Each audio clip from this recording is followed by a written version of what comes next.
തലശ്ശേരി അതിരൂപത ഹെൽപ്പ് ഡെസ്കിലേക്ക് ഏവർക്കും ഹൃദ്യമായ സ്വാഗതം. ഇന്ന് നമ്മോടൊപ്പം ഉള്ളത് കിസാൻ സർവീസ് സൊസൈറ്റിയുടെ ദേശീയ അധ്യക്ഷൻ ശ്രീ ജോസ് തയ്യിലാണ്. സാർ, അങ്ങേക്ക് ഹൃദ്യമായ സ്വാഗതം. ഇന്ന് കേരളം നേരിടുന്ന, അല്ലെങ്കിൽ കേരളത്തിലെ കർഷകർ നേരിടുന്ന ഏറ്റവും വലിയ പ്രതിസന്ധി എന്ന് പറയുന്നത് കാലാവസ്ഥ വ്യതിയാനം തന്നെയാണ്.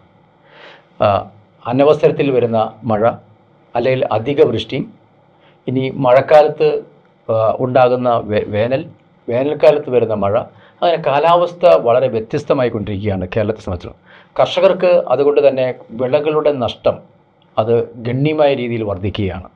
ഒരു വശത്ത് വന്യമൃഗശല്യം രൂക്ഷമാകുന്നു, മറുവശത്ത് കാലാവസ്ഥാ വ്യതിയാനം, വിലക്കുറവ്, വിലസ്ഥിരതയില്ലായ്മ, ഇതെല്ലാം കൂടി കർഷകർ വലിയ പ്രതിസന്ധിയിലേക്ക് കടന്നു പോകുമ്പോൾ നമ്മൾ ഇന്ന് ചർച്ച ചെയ്യുന്നത് ഒരു വിള ഇൻഷുറൻസ് അല്ലെങ്കിൽ വിള സംരക്ഷണത്തെക്കുറിച്ചുള്ള കാര്യങ്ങളാണ്.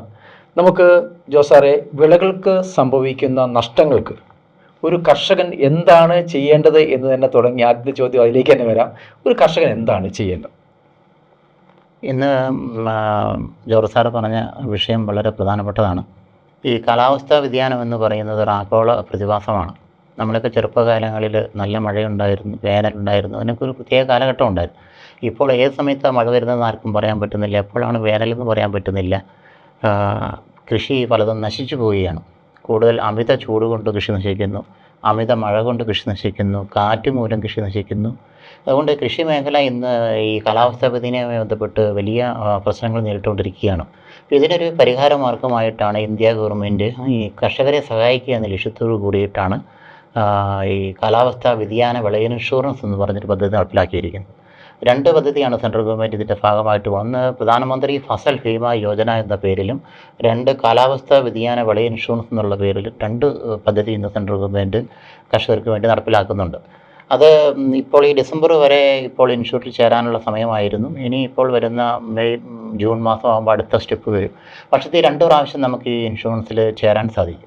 ഇതിൻ്റെ പ്രത്യേകത എന്ന് പറയുന്നത് ചെറിയ പോളിസിയെ നമുക്കിതിന് വേണ്ടി അടയ്ക്കേണ്ടതുള്ളൂ. ഗവൺമെൻറ് സബ്സിഡി തന്നിട്ടാണ് ഈ പോളിസി നമ്മൾ ചേരുന്നത്. അപ്പോൾ ഇതിൽ നെല്ലിന് 2% ടാക്സാണ്, ഇൻഷുറൻസ് പോളിസിയാണ് നമ്മൾ അടയ്ക്കേണ്ടത്. അപ്പോൾ 1 ഏക്കർ സ്ഥലം നമ്മൾ നെൽകൃഷി ചെയ്യുന്നുണ്ടെങ്കിൽ അതിൽ നമ്മൾ 80,000 രൂപയാണ് ഇൻഷുർ ചെയ്യുന്നതെങ്കിൽ അതിൻ്റെ 2% നമ്മൾ അടച്ചാൽ മതി. അതേപോലെ തന്നെ മറ്റ് കൃഷികൾക്ക്, നെല്ലൊഴിച്ച് ബാക്കി എല്ലാ കൃഷികൾക്കും 5% ഇൻഷുറൻസ് പോളിസി അടയ്ക്കണം. അപ്പോൾ നമുക്കിതിലൂടെ കിട്ടുന്ന ഗുണം എന്നാന്ന് ചോദിച്ചു കഴിഞ്ഞാൽ, ഇപ്പം മിക്കവാറും 3-4 പഞ്ചായത്തുകൾ ഒരുമിച്ച് കൂടുന്ന ഒരു സ്ഥലത്ത് ഒരു ടവർ സ്ഥാപിച്ചിട്ടുണ്ട് ഗവൺമെൻറ്. കാലാവസ്ഥാ വ്യതിയാന വിള ഇൻഷുറൻസിന് വേണ്ടി തുടങ്ങിയിരിക്കുന്ന ഒരു ടവറാണ്. ഈ ടവറിൽ ചൂട് കൂടുതൽ രേഖപ്പെടുത്തിയാൽ അത് വർഷത്തിൽ ഏതെങ്കിലും ഒരു ദിവസം സംഭവിച്ചാൽ ആ ഏരിയയിൽ കൃഷി ചെയ്ത മുഴുവൻ കർഷകർക്കും ചൂട് കൂടിയതിൻ്റെ ആനുകൂല്യം കിട്ടും.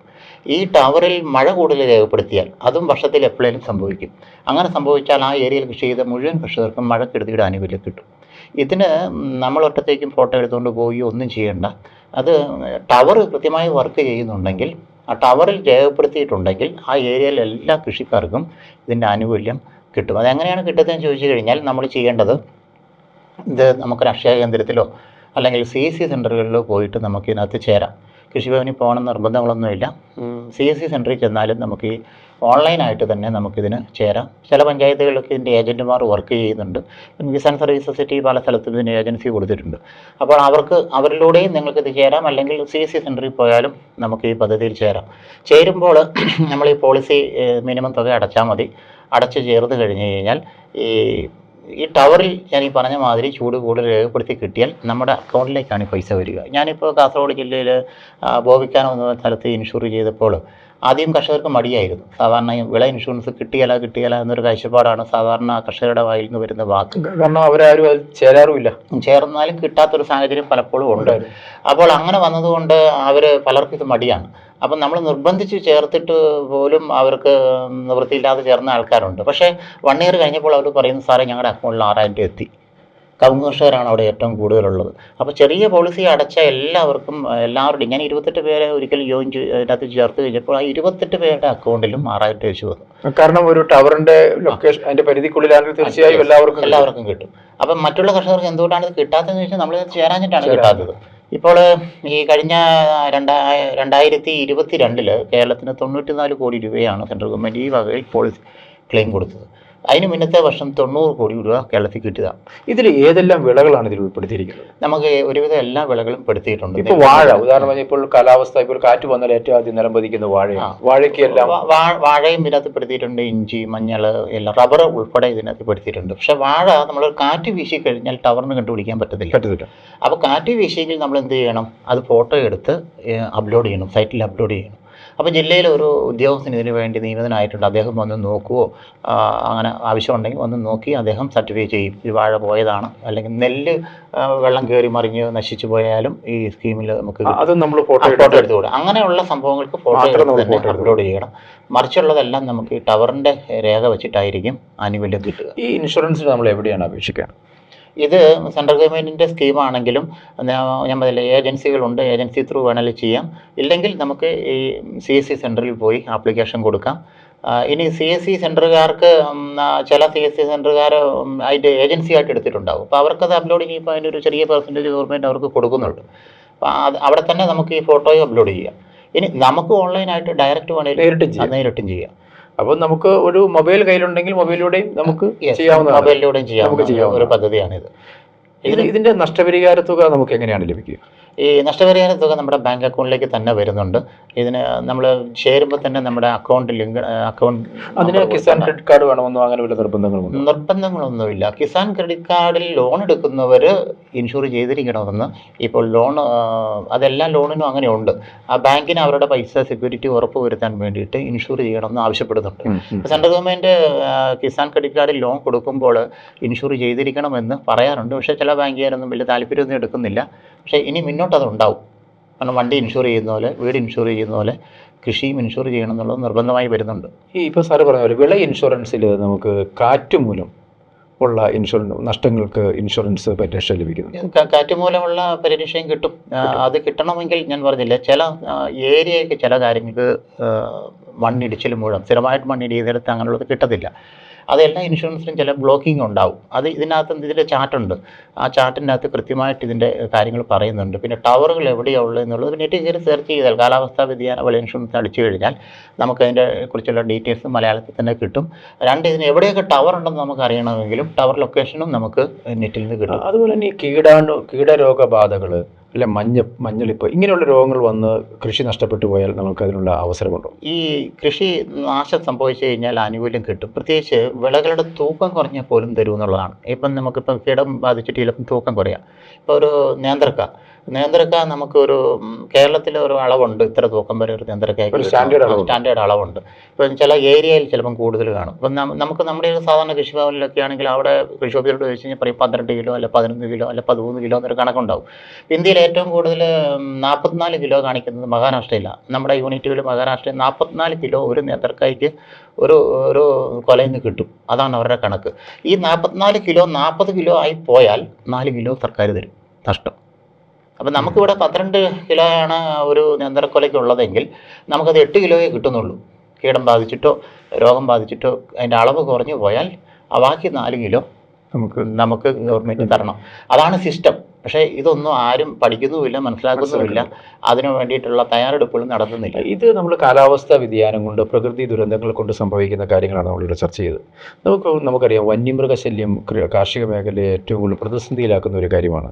ഈ വന്യമൃഗശല്യത്തിൻ്റെ ആക്രമണങ്ങൾ, ഇപ്പോൾ കാട്ടുപന്നി വന്ന് കൃഷി നശിപ്പിക്കുന്നു, കാട്ടാന വന്ന് കൃഷി നശിപ്പിക്കുന്നു, ഇങ്ങനെ സംഭവിക്കുന്ന നഷ്ടങ്ങൾക്ക് നമുക്ക് എവിടെ നിന്നാണ് ഇതിനെ നമുക്ക് സത്യത്തിൽ അതിനു വേണ്ടിയിട്ടൊരു ഇൻഷുറൻസ് കവർ? പക്ഷേ കേരളത്തിൽ കേസ് കൊടുത്ത പൈസ വാങ്ങിച്ചെടുത്ത ആൾക്കാരുണ്ട്. ഇൻഷുറൻസ് പരീക്ഷയിൽ പറയുന്നില്ലെങ്കിൽ ഈ നമ്മൾ കൃഷിയുടെ ഇൻഷുറൻസ് ചെയ്തിട്ടുണ്ട് എന്ന് വിചാരിക്കുക. അങ്ങനെയാണെങ്കിൽ ഈ വിളനാശങ്ങൾക്ക് വേണ്ടി കേരള ഗവൺമെൻറ് ഒരു ഫണ്ട് ഉണ്ട്. കേരള ഗവൺമെൻറ്റിൻ്റെ ഒരു ഇൻഷുറൻസ് ഉണ്ട്. അത് വിള ഇൻഷുറൻസ് എന്നാണ് അതിൻ്റെ പേര്.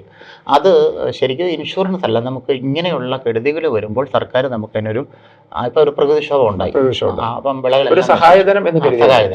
അപ്പം അത് ഇതിനും തരുന്നുണ്ട്. ഇപ്പം കാട്ടുപന്നി ദ്രോഹിച്ചു പോയി, കോഴീനെ മൊത്തം പട്ടി കടിച്ചു പോകുന്ന ചരിത്രമുണ്ട്, അതിന് നഷ്ടം കൊടുക്കുന്നുണ്ട്. അപ്പം ഇങ്ങനെയുള്ള കാര്യങ്ങൾക്കെല്ലാം ഗവൺമെൻറ് നഷ്ടം വകവെച്ച് കൊടുക്കും. അതുകൊണ്ട് തന്നെ നമ്മുടെ ഈ ഫാമുകൾ, ഇപ്പോൾ കോഴി ഫാം ആയിക്കോട്ടെ, പിഗ് ഫാം ആയിക്കോട്ടെ, ഇത്തരം ഫാമുകൾക്ക് വേണ്ടി പ്രത്യേകമായിട്ട് എന്തെങ്കിലും ഇൻഷുറൻസ് പരിരക്ഷകളുണ്ടോ? നമുക്ക് കോഴി ഒഴിച്ച് ബാക്കി എല്ലാത്തിനും ഇൻഷുറൻസ് ഉണ്ട്. പശുവുണ്ട്, ആടുണ്ട്, പന്നിയുണ്ട്, എല്ലാത്തിനും. ഈ കോഴിക്ക് മാത്രം ഇപ്പോൾ ഇൻഷുർ കമ്പനി നിലവിലില്ല. നിലവിൽ തരുന്നില്ല. അതാണ് ആ ഫാമുകാർ പല പ്രശ്നങ്ങളും നേരിടുന്നുമുണ്ട്. കാരണം ഒരു ബാങ്ക് ലോൺ കിട്ടാനാണെങ്കിൽ പോലും കിടന്ന് വിഷമിക്കുന്നുണ്ട്. പക്ഷേ ഈ കോഴി ഫാമുകൾ നമുക്കിപ്പോൾ ഈ ലോണും സബ്സിഡിയും കിട്ടും. ഇൻഷുറൻസ് കവറേജ് കിട്ടിയില്ലെങ്കിലും ലോണും സബ്സിഡിയും കിട്ടുന്ന സ്കീമുകൾ കോഴി ഫാമിനുണ്ട്. ഈ ഇൻഷുറൻസ് എന്ന് പറയുമ്പോൾ ഈ പറഞ്ഞ നഷ്ടങ്ങൾ വഹിച്ചു കൊടുക്കും. ഇപ്പം നമുക്കൊരു പക്ഷിപ്പനി വന്നു, ആ കോഴിയെ മുഴുവൻ കൊന്നുകളഞ്ഞു, അതിനുള്ള നഷ്ടം ഗവൺമെൻറ് കൊടുക്കുന്നുണ്ട്. ഇപ്പം അതുപോലെ തന്നെ നമ്മൾക്കിപ്പോൾ ഒരു അദ്ദേഹത്തിൻ്റെ ഒരു ഉപജീവന മാർഗം കംപ്ലീറ്റ് നഷ്ടമായി, കാറ്റിലൂടെയോ അല്ലെങ്കിൽ വന്യമൃഗം നഷ്ടപ്പെടും, അദ്ദേഹത്തിന് എന്തെങ്കിലും ഒരു സപ്പോർട്ടിങ് ക്യാഷ് എന്ന് പറയുന്നത് സപ്പോർട്ടിങ് എമൗണ്ട് എല്ലാ മാസവും ലഭിക്കുന്ന സംവിധാനം ഇതുണ്ട്? അങ്ങനെയൊന്നുമില്ല. ഇപ്പം നമുക്കൊരു മൃഗവുമായിട്ട് ഉള്ള അറ്റാക്കിൽ എന്തെങ്കിലുമൊക്കെ നഷ്ടം വന്നിട്ടുണ്ടെങ്കിൽ അതിനുള്ള നഷ്ടപരിഹാരം വന്യജീവി സംരക്ഷണ നിയമം. അല്ലാതെ എല്ലാ മാസവും അദ്ദേഹത്തെ സപ്പോർട്ട് ചെയ്യുന്ന ഒരു സപ്പോർട്ടിംഗ് സിസ്റ്റം നമുക്കില്ല. അങ്ങനെയൊന്നും ഉള്ളതായിട്ട് അറിയത്തില്ല. മറിച്ച് ഇവർക്ക് പാമ്പ് കടിയേറ്റാൽ അതിന് തുക കിട്ടും, അല്ലെങ്കിൽ പന്നിയുടെ ആക്രമണം വന്നു കഴിഞ്ഞാൽ ഒരു തുക കിട്ടും. അത് പട്ടികജാതി വിഭാഗത്തിനെ കുറിച്ച് കൂടുതലുണ്ട്, ആദിവാസികളെ കുറിച്ച് കൂടുതലുണ്ട്. അതിൽ ആ മേഖലയിൽ വനസംരക്ഷണവുമായി ബന്ധപ്പെട്ട് ഇൻഷുറൻസ് സംവിധാനങ്ങളൊക്കെ നിലവിലുണ്ട്, അത് അവർക്ക് കിട്ടുന്നുണ്ട്. ഇത് കൂടാതെ വന അതിർത്തിയിൽ ജീവിക്കുന്ന ആൾക്കാരുണ്ടല്ലോ, അവർക്ക് ഈ കാട്ടുമൃഗങ്ങളുടെ അക്രമം കൊണ്ട് അവരുടെ വിളകളൊക്കെ നശിച്ചു പോയാൽ എല്ലാ കാട്ടുതീ അങ്ങനെയൊക്കെ വന്നിരുന്നതിനൊരു ചെറിയ പൈസ ഫോറസ്റ്റ് ഡിപ്പാർട്ട്മെൻറ്റ് കൊടുക്കാറുണ്ട്.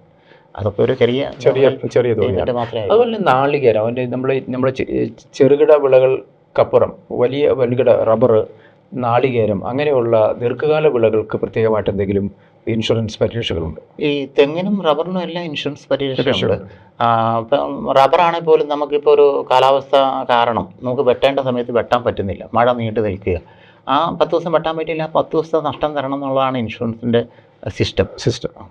ഇത് ഇപ്പം ഇന്ന് ഏറ്റവും കൂടുതൽ കർഷകർക്ക് വിശ്വസിക്കാവുന്ന അല്ലെങ്കിൽ അവർക്ക് ഡിപ്പെൻഡ് ചെയ്യാവുന്ന ഇൻഷുറൻസ് വ്യവസ്ഥകൾ ഏതൊക്കെയാണുള്ളത്? നമുക്ക് ഈ അഗ്രികൾച്ചർ മേഖലയിൽ ഇന്ത്യ ഗവൺമെൻറ് ഡയറക്റ്റ് ചെയ്യുന്ന അഗ്രികൾച്ചർ മിനിസ്ട്രിയുടെ കീഴിൽ തന്നെയുള്ള ഇൻഷുറൻസ് സംവിധാനമുണ്ട്.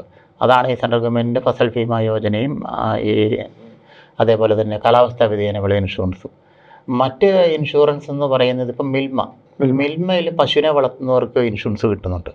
അവർക്ക് പശുവിന് മാത്രമല്ല, കുടുംബത്തിലുള്ള ആൾക്കാർക്ക് 80 വയസ്സ് വരെ പ്രായമുള്ള വ്യക്തികൾക്ക്, അച്ഛനും അമ്മയും സാധാരണ 70 വയസ്സ് വരെ 70, ഇത് 80 വയസ്സ് വരെയുള്ളവർക്ക് ചികിത്സയ്ക്കുള്ള ആനുകൂല്യം കിട്ടും. 10 വയസ്സ് പശു വളർത്തൽ തന്നെ താല്പര്യമുള്ള ആൾക്കാർക്ക് മിൽമയിൽ പാലളക്കണം, ക്ഷീര വ്യവസായത്തിൻ്റെ ഭാഗമായിട്ട് തരുന്ന ഒരു പോളിസിയാണിത്. ചെറിയ നിരക്ക് ഉള്ളത് അടച്ചു കഴിഞ്ഞാൽ അത് ലാഭമാണ്. കാരണം ഒരു ഇൻഷുറൻസ് കമ്പനി ഇന്ത്യയിൽ 80 വയസ്സുകാർക്ക് കൊടുക്കുന്നില്ല. അപ്പോൾ ഇത് പ്രായമുള്ളവർക്കൊരു.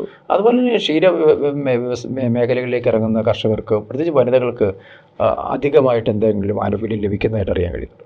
ഇപ്പോൾ പശുവിനെ വാങ്ങാനുള്ള ലോണും സംവിധാനമുണ്ട്. പശു കിസാൻ ക്രെഡിറ്റ് കാർഡ് എന്നൊരു സിസ്റ്റമുണ്ട്. ഈ കർഷകർക്ക് കിസാൻ ക്രെഡിറ്റ് കാർഡ് എന്ന് പറയുന്ന മാതിരി തന്നെ പശുവിനെ വളർത്തുന്നവർക്ക് പശു കിസാൻ ക്രെഡിറ്റ് കാർഡ് എന്നൊരു കാർഡുണ്ട്.